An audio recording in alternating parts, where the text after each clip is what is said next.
오늘은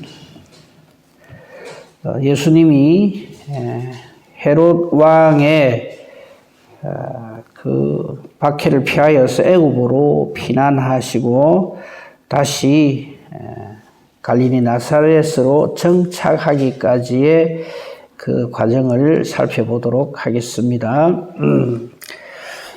말씀을 읽겠습니다.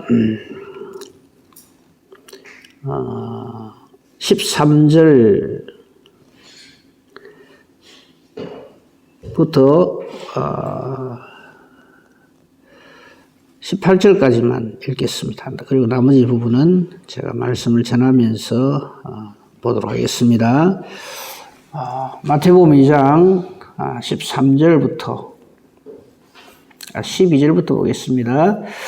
그들은 꿈에 헤롯에게로 돌아가지 말라 지시하심을 받아 다른 길로 고국에 돌아가니라. 그들이 떠난 후에 주의 사자가 요셉에게 현몽하여 이르되 헤롯이 아기를 찾아 죽이려 하니 일어나 아기와 그의 어머니를 데리고 애굽으로 피하여 내가 네게 이르기까지 거기 있으라 하시니 요셉이 일어나서 밤에 아기와 그의 어머니를 데리고 애굽으로 떠나가 헤롯이 죽기까지 거기 있었으니 이는 주께서 선지자를 통하여 말씀하신 바 애굽으로부터 내 아들을 불렀다 함을 이루려 하심이라. 이에 헤롯이 박사들에게 속은 줄 알고 심히 노하여 사람을 보내어 베들레헴과 그 모든 지경 안에 있는 산의 아이를 박사들에게 자세히 알아본 그때를 기준하여 2살부터 그 아래로 다 죽이니 이에 선지자 예레미야를 통하여 말씀하신 바 라마에서 슬퍼하며 크게 통곡하는 소리가 들리니 라헬이 그 자식을 위하여 애곡하는 것이라. 그가 자식이 없으므로 위로받기를 거절하였도다 함이 이루어졌느니라. 아멘. 예수님이 이 땅에 오실 때의 모습입니다. 근데 우리가 성경을 이렇게 볼 때요, 물론 사건 하나하나 그냥 있는 그대로 그렇게 보는 것 물론 가장 중요하고 가장 기본적인 것입니다만요.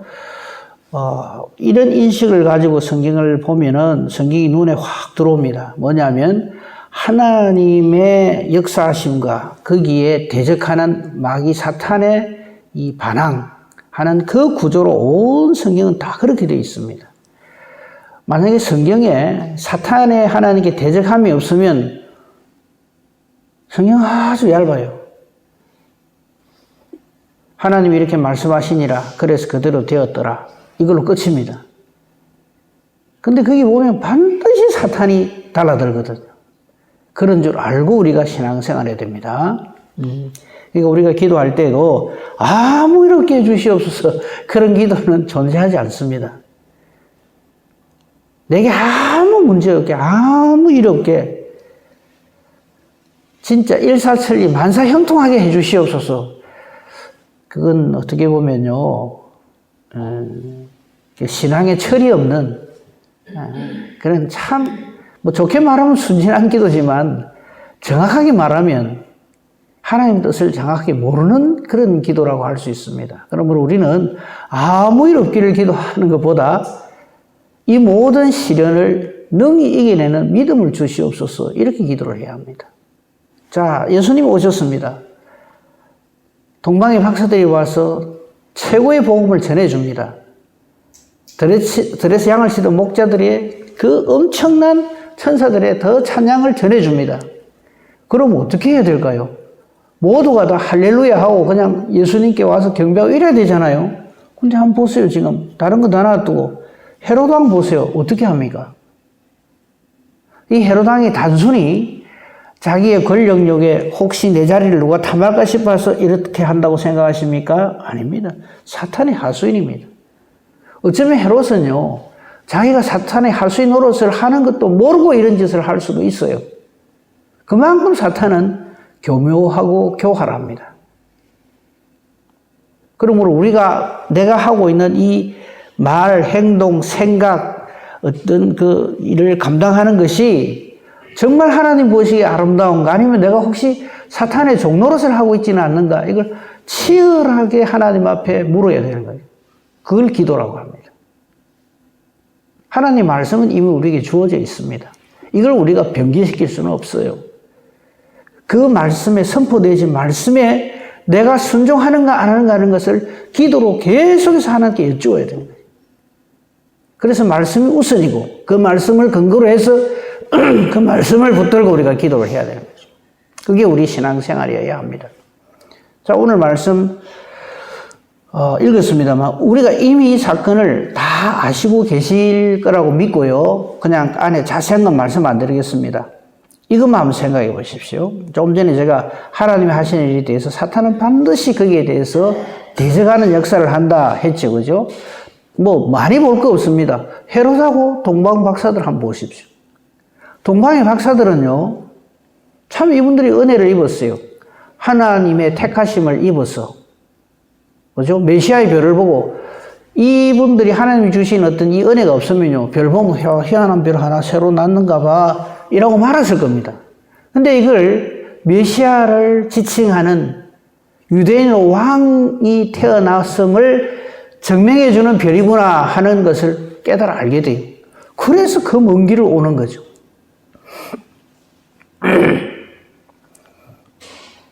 그리고는 아무도 모르는 이스라엘 백성들에게 이 메시지를 전달합니다. 유대인의 왕으로 나시니가 어디 계시냐? 우리가 그의 별을 보고 그에게 경배하러 왔노라. 이스라엘 백성들은 헤롯을 비롯한 유대 지도자들은 그의 별을 보고 하는 데서 벌써 이게 메시아구나 그리스도구나 하는 걸 알아요. 우리 어제 봤잖아요. 그리스도가 어디서 나겠느냐라고 묻습니다. 헤롯이.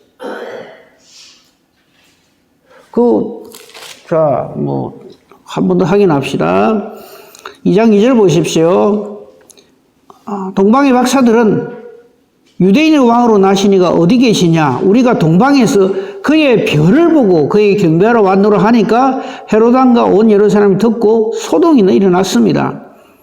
그리고 헤롯 왕은 놀랍게도 대사장들이나 백성의 서기관들을 불러 모아가 저 동방에서 온 저 박사들이 하는 게 무슨 말이냐? 이래 안 물어봅니다.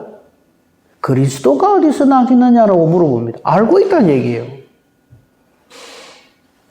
똑같은 예수 그리스도의 나심에 대해서 동방의 박사들은 경배하려고 하고 헤롯은 어떻게 하려고 합니까? 없애버리라고 합니다. 이게 하나님의 역사와 사탄의 역사가 아주 대격돌을 하는 것을 성경은 우리에게 딱 보여주는 거예요.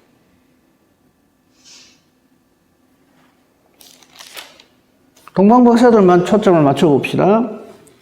하나님의 택하여 부르심을 받고요. 예수님의 오심을 전달하는 이 사명을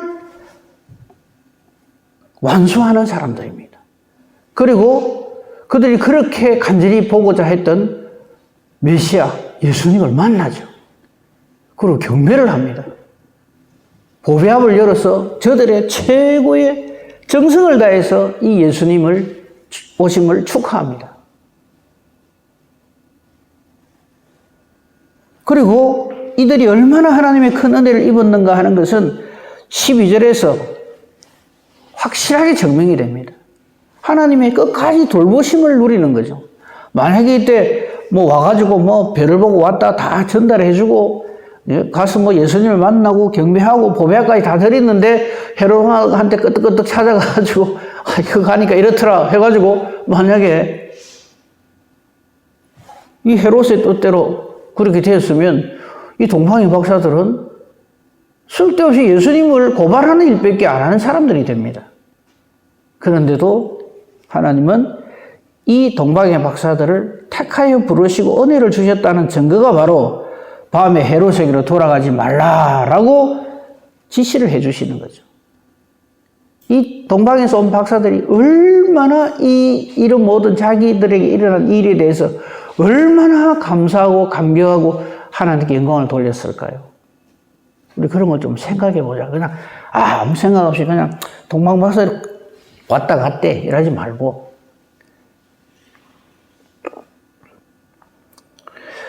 동방 박사들의 내용은요 여기서 더 이상 나타나지 않습니다. 그러나 그들의 고국으로 돌아가서의 남은 삶은 우리가 충분히 미루어 짐작할 수가 있습니다. 그들은 이 사건이 그냥 어쩌다가 한번 일어난 해프닝으로 생각하지 않습니다. 그죠? 뭐 그거는 성경에 명시되어 있지 않기 때문에 우리가 더 이상 뭐 상상의 나래를 펼 건 없군요. 그 다음에 한번 보십시오. 누구와 누구를 비교해 봐야 되냐 하면 헤로드 왕과 요셉입니다. 이 마태복음에는요, 정말 이 요셉이 어려운 사람이요, 신실한 하나님의 사람이라 하는 것을 증명을 하고 있습니다. 자, 그들이 떠났습니다. 13절. 그들이 떠났다는 말은 동방박사들이 갔단 말이죠. 그러고 나서는 하나님께서 헤롯이 할 짓을 미리 아시고 요셉에게 다시금 나타나 말씀합니다. 헤롯이 아기를 찾아 죽이려고 할 거다. 일어나 아기와 그의 어머니를 데리고 애굽으로 피하여서 내가 네게 이르기까지 거기 있어라. 여기에 무슨 뭐 어찌해야 될까요? 이래야 될까요? 저래야 될까요? 물어볼 말이 뭐가 있습니까? 전부 다 이야기해 줍니다. 우리 이런 은혜를 누리고 살고 있다는 것을 깨달아 알고 감사해야 합니다. 이게 무슨 더 이상 물어볼 게 있고 토를 달 게 있어요? 헤롯이 아기 예수를 찾아 죽이려고 한다. 일어나라. 아기와 그 어머니를 데리고 피난할 때까지 다 가르쳐 주십니다. 그리고 언제까지 거기 있으라 하는 것까지 다 가르쳐 주십니다. 하나님은 이렇게 역사하십니다. 하나님이 뭘 할 줄 몰라서, 앞으로 어떻게 될지 몰라서, 야, 요셉아, 네가 좀 잘해봐라. 응? 무슨 일 생기면 네가 알아서 요래 한번 해보고 저래 한번 해보고 네 능력으로, 네 지혜로 한번 어찌 해봐라. 하나님은 우리에게 일을 그렇게 지시하시지 않습니다. 늘 말씀드립니다만 하나님은 언제나 결과를 놓고 우리에게 말씀하십니다. 우리 창세기부터 계시록까지 하나님 하실 일 결과까지 다 얘기해 놓았잖아요. 또 여기다 대놓고 무슨 우리가 할 말이 있고 토를 달 게 있고 좀 이랬으면 좋겠는데요, 저랬으면 좋겠는데요. 누가 하나님의 모사꾼이 되겠습니까? 하나님 하시는 일에 우리가 뭘 이래 주세요, 저래 주세요 할 게 없어요. 그냥 순종밖에 없습니다. 그래서 순종이 제사보다 낫다는 말입니다. 순종은 곧 믿음입니다. 요셉 보십시오. 자, 13절 아무리 이렇게 말을 해도 주의 사자가 얘기를 해도 요셉이 믿음이 없으면 어쩔까요? 또 개꿈꾸네 이럴 겁니다. 내가 왜 그래야 되는데? 뭐 때문에 내가 애국까지 내려가야 되는데? 아마 이랬을 겁니다. 그런데 요셉에게서 우리가 또다시 배워야 할 점. 요셉은요, 절대 순종. 요셉이 하나님께 뭐라고 한 말씀은 딱 하나 있어요. 말이라기보다도 고민을 한 거. 약혼자 마리아가 자기하고는 상관없는 아기를 가졌을 때 그때 굉장히 고민을 해요. 근데 그 뒤로 하나님께서 주의 사자를 통해서 말씀하실 때 그게 요셉이 이래 말했더라 저래 말했더라 하는 말이 한마디도 안 나옵니다. 무슨 뜻일까요? 절대 순종입니다. 군말이 없다는 거예요. 근데 우리는 참 말이 많죠. 하나님 말씀이 명시되어 있는데도 이랄까요 저랄까요 왜 내가 그래야 됩니까? 좀 다른 길 없습니까? 이걸 자꾸 묻거든요. 우리는 늘 말씀드립니다. 하나님 말씀엔 제발 토달지 맙시다. 절대 순종, 그리고 또 하나 적각 순종. 순종하긴 하는데 엉덩이가 무거워가지고 하기 싫어가지고 좀 제발 좀 그래 하지 말고 요셉 하는 거 보세요. 14절 보세요. 13절에 하나님의 말씀이 떨어지자마자 요셉이 일어나서 그 밤에 바로 그 일을 합니다. 그 이튿날 아침도 아니에요. 한번 보세요. 요셉이 꿈을 하나님께서 현몽해가지고 주의 사자를 통해서 딱 알려주니까 요셉이 14절 일어났다는 말 즉각 탁 깨자마자 그 밤에 그냥 탁탁탁 챙겨가고 떠나버립니다. 이걸 적각 순종이라 합니다. 우리가 하나님 말씀에 순종할 때는요, 절대 순종, 적각 순종. 요것만 어찌 해놓고, 저것만 어찌 해놓고, 지금 내 상황이 이랬는데, 지금은 너무 피곤하니까 오늘 밤은 푹 쉬고, 뭐 누구한테 목수일이 해주고 돈 받을 거 있으니까 그거 받고, 이래 안 해요. 밤에 바로 챙겨가지고 바로 떠납니다. 요셉이 일어나서 밤에 아기와 그의 어머니를 데리고 애굽으로 떠나가가지고 그 이방 지역이잖아요. 그죠? 여기서 언제까지 있어야 되나? 그거 아닙니다. 하나님 뭐라 하셨습니까? 내가 네게 이르기까지 거기에 있으라 그래. 그래서 요셉은 아기와 그 어머니를 데리고 애굽으로 떠나가 그대로 순종이죠. 13절 말씀은 그대로 순종이죠. 그 다음에 헤롯이 죽기까지 거기 있었다. 이건 역시 절대 순종입니다. 가봤더니 좀 그렇더라 해가 요리도 가고 저리도 가고 그래 안 했습니다. 애굽에 헤롯이 죽기까지 거기 있었다. 그렇게 함으로써 하나님의 말씀을 이루었다라고 15절에 기록하고 있습니다. 우리도 지금 내가 살고 있는 오늘이 하나님의 말씀을 이루는 그런 오늘들이 되게 해야 합니다. 그 사람이 바로 하나님의 사람입니다. 늘 기억해야 될 것, 사탄은 하나님의 하는 일에 전부 그냥 토를 달고 시비를 걸고 달라든다 하는 거 명심해야 됩니다. 거기에 하수인이 되면 안 된다. 그 다음 16절 보십시오. 자, 이 바보 같은 헤롯, 왕이 되면 뭐합니까? 동방박사들의 말을 들어도 눈 하나 까딱하는 오히려 자기 욕심을 채우려고 들고 속은 줄 알았어요. 그리고는 저희가 심히 노합니다. 하나님 하시는 일에 대해서 나는 분노하는 사람인지 아멘 하고 감사하며 순종하는 사람인지 스스로 돌이켜보면 알 거 아니겠습니까? 그럼 속은 줄 알면 내가 당했네 그러고 말아야 될 낀데요. 절대 사탄은 포기 안 합니다. 마귀 사탄하고 협상하려고 드시면 안 됩니다. 어떤 짓을 합니까? 베들레헴과 그 모든 지경에 있는 사내 아이를 두 사람을 다 죽여버려요. 이 동방 박사들한테 그 2장 7절 보십시오. 별이 나타난 때를 자세히 물어보잖아요. 헤롯이. 그럼 그때 태어났다는 거죠. 언제 태어났는가? 별을 언제 봤느냐? 딱 물어봐갖고 딱 계산해가지고 아마 틀림없이 헤롯은 두 살 아래를 다 죽였다 하는 거 보니까 아주 그냥 이 범위를 훨씬 확장시켜가지고 절대 못 빠져나가도록 해가지고 사내 아이는 다 죽여버린 거예요. 이게 사탄이 하는 짓이 아니고 뭐겠습니까? 그러니까 이 마태복음 2장 안에 정말 최고의 하나님의 순종의 사람하고 최악의 사탄의 종하고 같이 나오는 거예요. 온 성경이 다 그렇습니다. 앞으로 한번 보십시오. 그런 관점에서 보면요. 우리가 핑계치 못해요.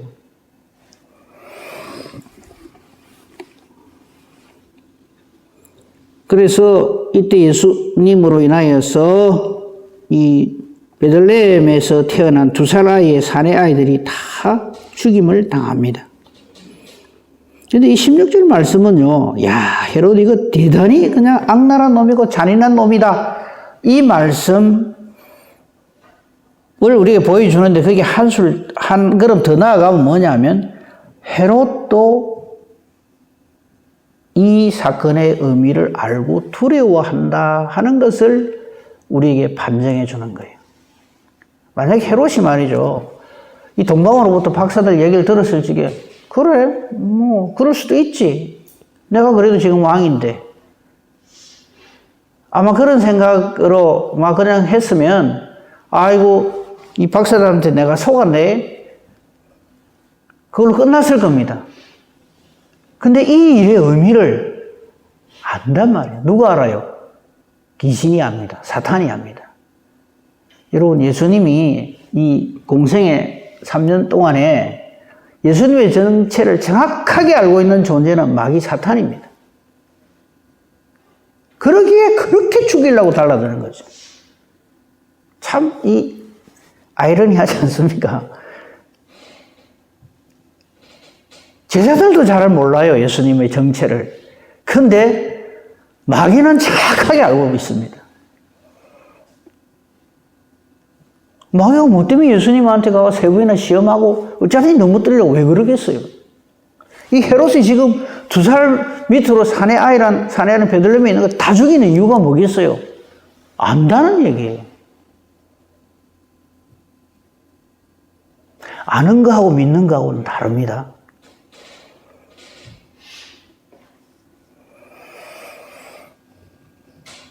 사탄이 시험할 때도 보십시오. 예수님은 하나님의 아들이라는 것을 알고 시험을 합니다. 넘어뜨리려고. 그런 걸 우리가 좀 봤으면 좋겠어요. 아무튼 이 모든 아무리 뭐 헤롯이 별짓을 당하고 뭐 이래 한다 해도 이건 전부 우리에게 위로가 되는 것은 뭐냐면 하나님께서 예레미야를 통하여 하신 말씀을 다 이루는, 그래서 사탄이 아무리 날고 뛰고 굴려도 전부 하나님 손바닥 안에 있다 이런 뜻입니다. 그러니까 우리가 이런 말씀을 보면서 절대 안심할 수 있는 이유가 사탄이 무슨 짓을 하더라도 이건 전부 하나님의 뜻 안에 있지 하나님의 능력 밖에서 사탄이 무슨 일을 역사를 할 수 없다 하는 것을 우리가 여기서 깨달아 알 수가 있습니다. 그러므로 우리가 우리 어떤 기도 제목이 있다는 일을 할 적에요. 내가 기도를 억수로 열심히 해가 그 일이 이루어진다. 그렇게 생각하시는 것보다는요. 이미 하나님은 사탄의 머리를 박살을 내고 그 허리를 두둥강이 냈다. 그걸 알고 우리가 기도를 하고 예배를 드려야 합니다. 내가 기도를 잘 해갖고 하나님이 질 건데 하나님이 이기신다. 그거 아니자는 거 아시잖아요. 그죠? 이미 결론은 나 있습니다. 성경이 그걸 증명하잖아요. 계시록 한번 보세요. 다 어떻게 된다는, 마지막에 어찌 되는 다 알고 있잖아요. 그거를 알고 아멘하고 당당하게 믿음으로 나아가는 그게 하나님 원하시죠. 하나님이 힘이 없어서 팔이 짧아서 우리의 도움을 요청하시는 것이 아니다 하는 거예요. 자, 그 다음 봅시다. 19절부터 오늘 23절까지 보려고 합니다. 19절, 헤롯이 죽었어요. 참 허망하죠. 얼마 안 살고 죽을 놈이 그렇게 예수를 죽이겠다고 달라들고 하나님 뜻을 대적하고, 인간이 하는 짓이 꼭 이렇습니다. 사탄이 하는 짓이 꼭 이래요. 뻔히 실패할 건 줄 알면서도 끝까지 그걸 뭐라고 얘기해요? 배역하다 그래요. 절대 하나님의 하시는 일에 대해서 순종하는 법이 없어요. 끝까지 달라들고요.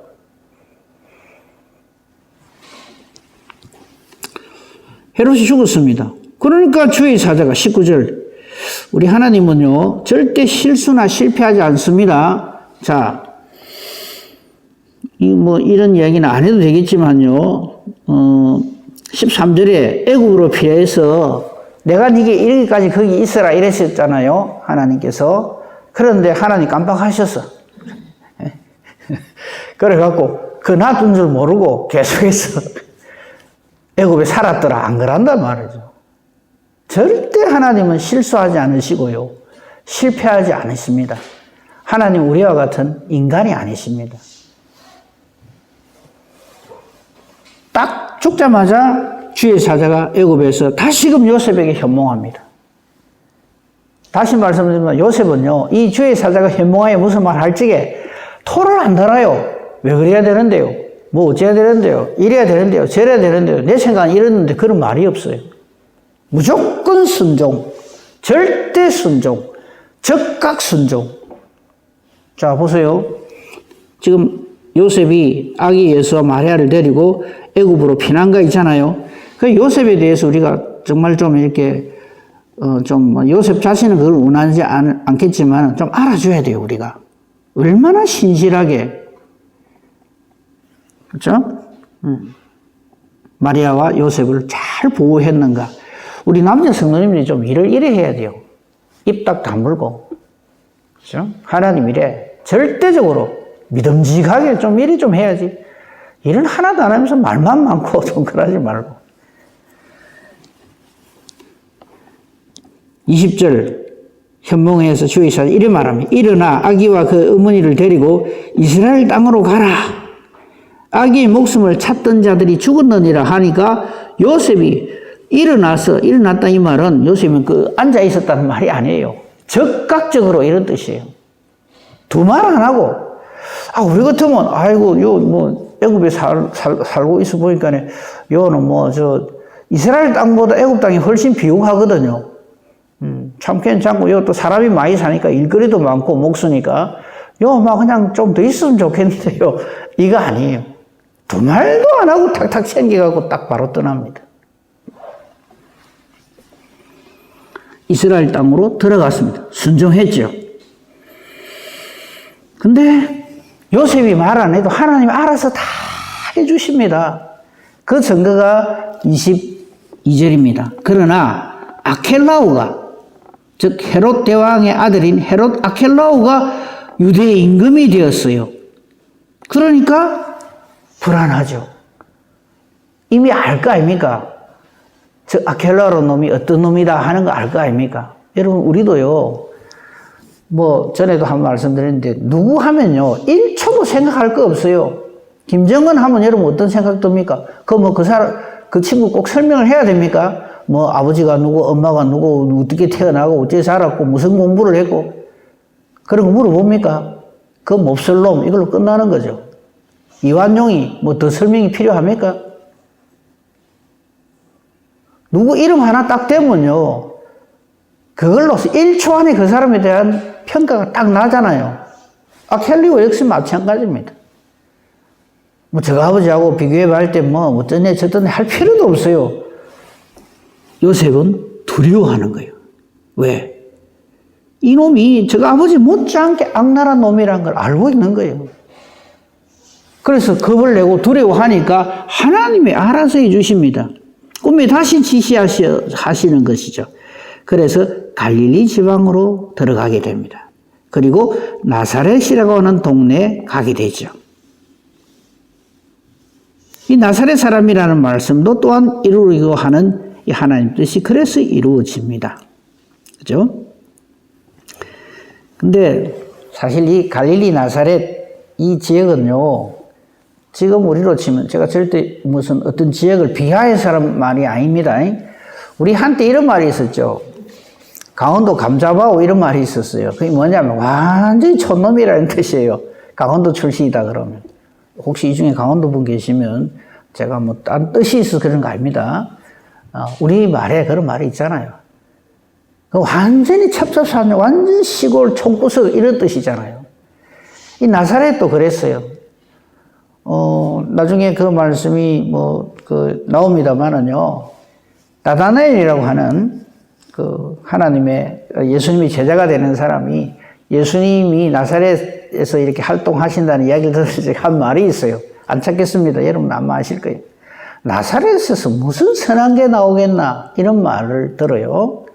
그만큼 나사렛 이거는 동네가 아니다 이 말이에요. 그러므로 내 사는 동네 가지고 아이고 우리가 무슨 주의를 하겠나 이런 생각하시면 안 됩니다. 하나님은 지역 안 따지십니다. 사람 안 따지십니다. 예수님 족보 우리 봤잖아요.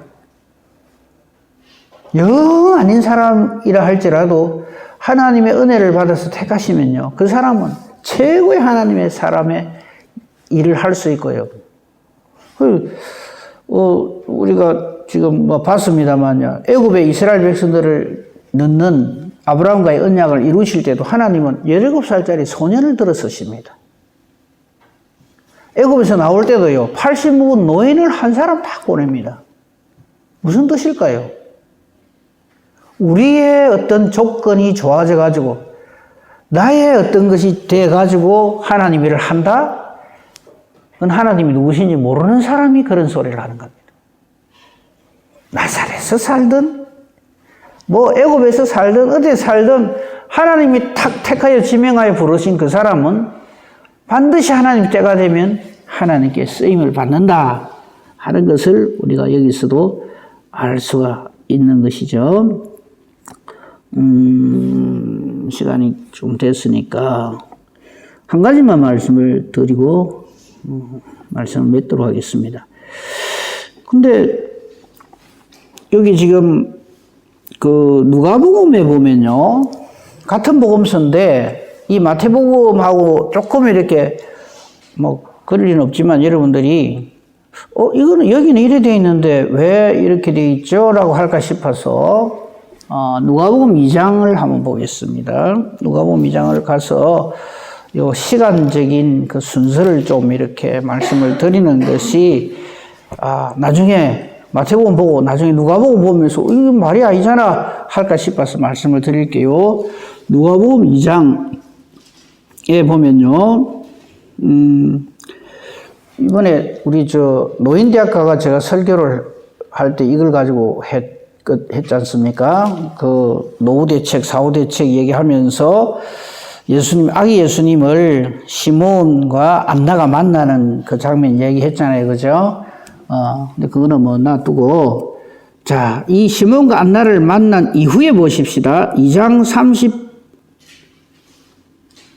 39절 보십시오. 누가복음 2장 39절입니다. 주의 율법을 따라 모든 일을 마치고, 즉 성전에 나가서 예수님의 정결 예식을 마쳤다 이 말이에요. 그리고 시몬과 안나를 만나서 하나님이 하실 일을 다시 한번 이렇게 확인을 받는 그 일을 모두 마치고 갈릴리로 돌아가 본 동네 나사렛에 이르니라 이래 돼 있어요. 그러니까 예수님 정결 예식 마치고 바로 나사렛으로 갔네? 이래 생각하기가 쉽단 말이죠. 그런데 이 정결 예식을 마치고 예수님에게 일어난 일이 나사렛에 바로 간 게 아니고 요 중간 사이에 일어난 일이 바로 이 헤롯을 피해서 애굽으로 가서 헤롯이 죽고 다시 돌아올 때 헤롯 아켈라오가 유대 임금이 됐다는 것을 두려워하니까 하나님께서 그때 나사렛으로 가게 했다는 게 그 중간 관계에 그게 삽입이 돼야 한다는 거죠. 이걸 모르면 그냥 예수님 정결 예식 마치자마자 그냥 나사렛에 바로 들어가서 살았다 하는 그런 식으로 성경을 보게 되는 거죠. 근데 그게 아니고 마태복음 그렇게 모든 복음서들을 같이 이렇게 연결해서 봐야 그 모든 그 상관관계가 이해가 되는 겁니다. 그러니까 예수님 정결 예식 마치고 누가복음만 보면 그래 보이잖아요. 정결 예식 마치고 바로 나사렛에 가서 어릴 시절을 다 보냈다 이런 생각이 쉬운데 그게 아니고 그 전에 이 동방박사 사건이 있었고 동방박사 사건으로 인해서 헤롯이 죽이려고 하는 걸, 아기들을 죽이려고 하는 걸 알고 예수님을 딱 피안시키고 해서 나중에 이 모든 일을 겪은 다음에 나사렛으로 들어가서 살게 되었다라고 그렇게 완성된 그림을 가지고 있는 것이 옳다 하는 것입니다. 오늘은 하나님이 하시는 일에 사탄은 언제나 방해를 한다. 우리는 이걸 알고 믿음 생활을 해야 되고요. 하나님은 언제나 모든 결론을 가지고 역사하시고요. 제발 헤롯이나 이런 헤롯 아켈라오 같은 그런 사람으로 존재하지 말고 동방에, 그 이방인이든 유대인이든 상관없어요. 동방에 박사가 되었던 이 요셉이 되었던 이 하나님의 뜻대로 하나님의 인도와 지시하심을 받는 그런 믿음의 사람, 하나님의 사람으로 우리가 하나님 앞에 있어야 한다. 이거 분명하게 깨달아 알면 좋겠습니다. 이 은혜와 복으로 충만한 저와 여러분이기를 우리 주님의 이름으로 축복하며 축원합니다. 아멘. 감사합니다, 하나님.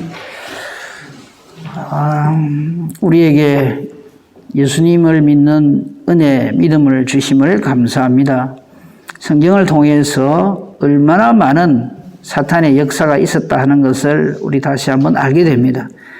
사람으로서는 상상도 못할 정말 악랄한 방법으로 온갖 교활한 수단으로 하나님의 일을 방해하는 존재가 바로 사탄이라 하는 것을 우리는 다시 한번 이 예수님의 어린 시절을 통해서도 충분히 알 수가 있습니다. 우리 지금 살고 있는 이 시대도 이 사탄의 역사는 저 때가 얼마 남지 않음을 알고 발악을 하고 두루다니며 삼킬 자를 찾는 이때인 것을 우리가 절감을 합니다. 우리도 동방의 박사들처럼 또 들에서 양을 치던 목자들처럼 또 예수님의 그 육신의 아버지인 이 요셉처럼 하나님의 뜻을 알고 하나님의 뜻대로 쓰임받고 하나님의 말씀이라면 적극적으로 절대적으로 순종하는 하나님의 사람으로 존재하게 하옵소서. 결코 사탄의 유혹에 넘어가는 일이 없도록 하나님 지켜 인도 보호하여 주실 줄로 믿습니다. 오늘도 이 말씀을 듣고 이 말씀에 의지해서 하나님께 기도할 때 우리 기도하는 것이 내 생각을 말하면서 이래 되면 저래 되면 좋겠습니다가 아니라 하나님의 말씀대로 순종하겠나이다 하는 기도가 되게 하시고, 우리 기도하는 것이 말씀을 근거해서 하는 기도가 되어서 기도하는 것과 하나님의 뜻과 정확하게 일치하게만 해 주시옵소서. 그래서 기도하는 대로 하나님이 기뻐해 하시며 응답하여 주시는 능력 있는 의인의 강구만 되게 하여 주시옵소서. 범사대소사 오직 주님 손에 부탁합니다. 감사하며 우리 주 예수 그리스도 이름으로 기도합니다. 아멘. 하늘